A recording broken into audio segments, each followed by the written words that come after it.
Welcome to the channel, guys. Today we are working on my 2005 Mercedes C230 compressor. This is the 1.8 liter supercharged 4-cylinder motor. These instructions should also work for the 01 through 07, maybe compatible with other models as well. I don't know. Use that at your discretion. Main reason I'm messing with the car today is I was out driving the other day. This has been our daily commuter for quite some time. The car has 192,000 miles and some change on it. Other than basic maintenance, it's been a great car. A few things I've been slacking on for sure. I was out driving the other day. Check engine light came on. Car started running really rough. Clearly wasn't running on all 4 cylinders. Plugged in my scan tool. I was coming up with a P0301 code for a #1 cylinder misfire detected. Went ahead and cleared it. Motor started running fine again. Got me home from where I was going. Ran about 20 minutes or so. Check engine light kicked back on. Started running rough and hard again. Same code came up. So today we are going to mess with replacing the spark plugs and the ignition coils. I can't say I've ever done it on this car unless they were done before I purchased it. They've got well over 130,000 miles on them and counting. Assuming they may have been changed before that. If not, they could have close to 200,000 miles on them. Way overdue. So we're going to start with the simple stuff. So what I'm using today, I'm going to use NGK spark plugs. For those of you that are curious about the part number, this is exactly what I'm using. I'm sure there are other options out there available on the market. This is what I'm rolling with. As far as the ignition coils go, I'm not doing anything special.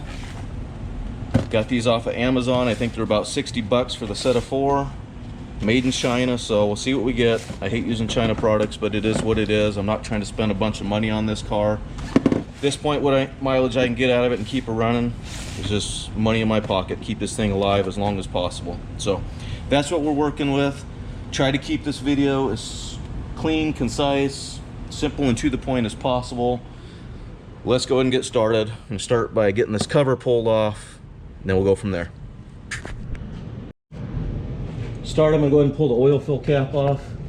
And we just pry this cover off. It's got 4 little push connectors under here. Just kind of pull up on it. Guys, these are brittle. This car's got almost 200,000 miles on it. You can see I busted this thing up before. I've seen lots of other videos where folks have busted them up as well. So don't be surprised if that happens.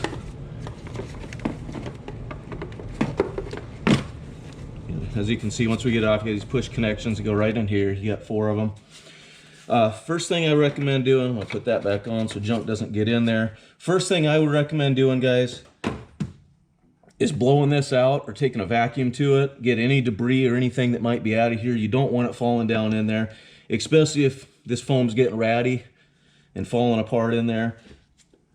Definitely want to go through that. Check, make sure, basic stuff. You don't have any mice or debris getting in here, pooping in there or chewing on your wires or anything. Check all your connections real quick. It could be something as simple as that if you're battling the same code I am.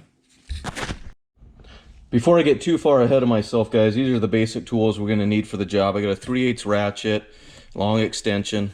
I'm using a 5/8 spark plug socket, a little rubber in there, help grip onto that thing. A little 1/4" drive, and I'm using an E8 Torx. You'll see on top of the coils, once you get that cover off and exposed, each one has 2 Torx on them. So that's what the Torx is for. So first thing I strongly recommend doing before we start doing any work is disconnect the negative on the battery terminal. We are messing with electronic stuff. Go ahead and get that out of the way. I already did that. So we're going to get in here and I'm just going to disconnect all the individual coils. Just grab these. Kind of a little wiggle, you hear that pop, they'll all come right off. Some of them are a little tighter than others, as you can see in here. Kind of work around some things, just be careful. You can get them all off. There's no need to disconnect anything further in here. I've seen guys feel the need to do that. There's no need to do that. Just like that, they're all off. You can check those, maybe clean out the contacts while you're at it, if you need to. Other than that, we're gonna go ahead and get those Torx pulled. I'll go through this first one here on video. There's really no need to spend the time doing all 4 of them for you guys. Once you do one, the other 3 are the identical same. Like I said, the reason I'm changing all of them is because I don't know the history of this car at all or how long they've been with the mileage that's on the vehicle. I think it's going to be wisest to just swap them all out.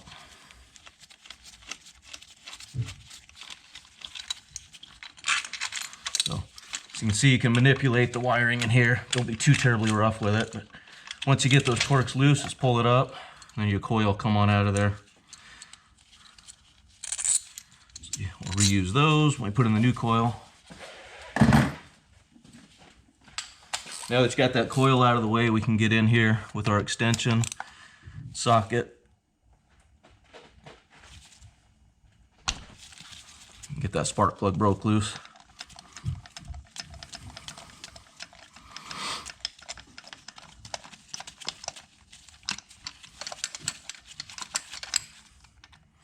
And just like that. There may be differences of opinion out there. Before we go back in with the new spark plugs, I like to throw just a little bit. You don't need a whole lot. A little bit of anti-seize on the threads helps lubricate the threads from any galling, and Lord willing, I don't have to pull this back apart at some point in time, but if I do, hopefully I don't have to fight them.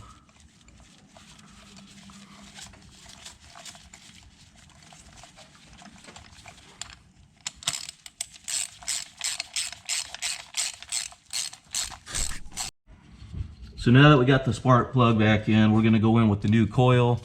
If you guys watch my previous videos on any of the truck or other maintenance videos I've done before, you know, I like to date and put mileage on the parts I put in, help remember when I changed them. So I don't know about you, but my memory doesn't serve me well. I find it a little bit easier to connect these before I cinch it all the way down, kind of push it back into place. Get our bolt started again.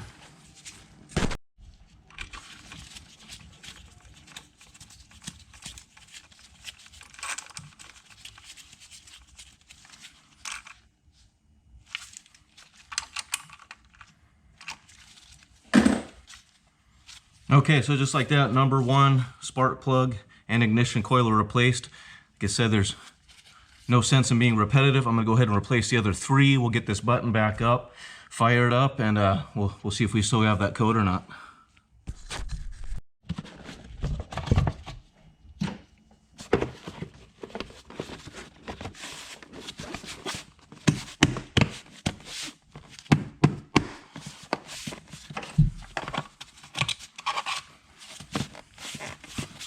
Fire up and see what happens.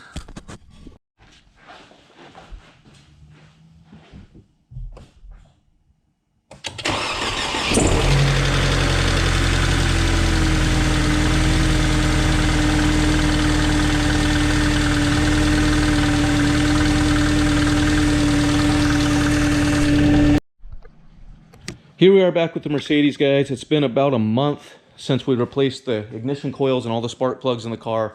I've been driving it every day as my daily commuter since then. I'm happy to say the check engine light is still off. No more rough idle. Seems to have cured the misfire. No more P0301 code. So if you're having the same problems or difficulties I am, or if you just want to change your spark plugs and your coils, hopefully this video is helpful for you guys. Or hopefully you have the same luck curing the issue if you're battling the same issue I was. Anyway, I really appreciate you guys watching. Thanks for subscribing to the channel. Keep hitting that like button. It's what helps me keep the videos coming. We'll see you on the next one.